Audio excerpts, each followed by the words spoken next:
So we've been talking about what causes leaders to fail. So here's 3 more. The first thing is favoritism.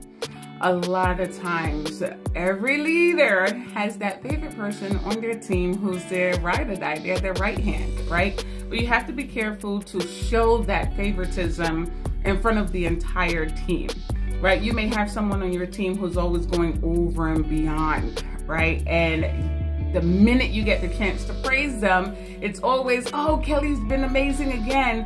But you also have 3 other people on your team who are just as amazing. They've been going over and beyond, and yet still they do not gain any recognition at all.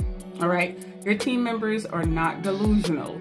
All right? Stop being so obvious with your favoritism. Now, favoritism is not always a good thing, but at the same time, we have to be realistic as leaders. Everyone has that person that's the go-to on their team, but you really have to be careful of how the rest of the employees are viewing you.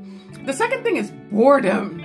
Now, as leaders, you have a lot of pressure on you, but sometimes the job gets boring because you've probably reached your peak, or it's probably at the point where you're like, you know what, I don't think that there's anything else that I can do.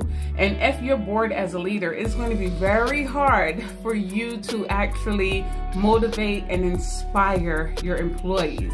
All right, so you have to go back to what made you tick in the beginning.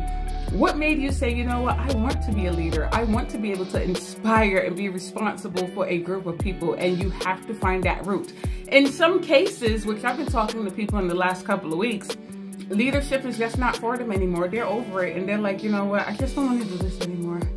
I want to be able to sit back and come in 9 to 5 and do what I need to do and go home with my family and my kids. And there's absolutely nothing wrong with that. The third thing is not addressing issues head on. Sometimes as a leader, you may have that difficult person on your team, right? And you're procrastinating when it comes to having that tough conversation with them or addressing things that they're doing incorrectly. Here's what happens. Number 1, if you take too long to address issues, by the time that you finally have that conversation, that employee already forgot what they did. And they're gonna be like, wait a minute, are we still talking about last month? I don't remember what I did. Can you remind me?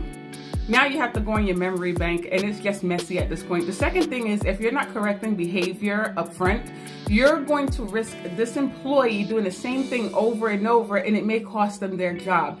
So if you see that an employee is doing something that's going to affect their work, you need to jump on that immediately and give them feedback. Sometimes you wait too long because you want to avoid the conversation and you want to avoid the drama. But look, sometimes you just need to rip the Band-Aid off and make it happen.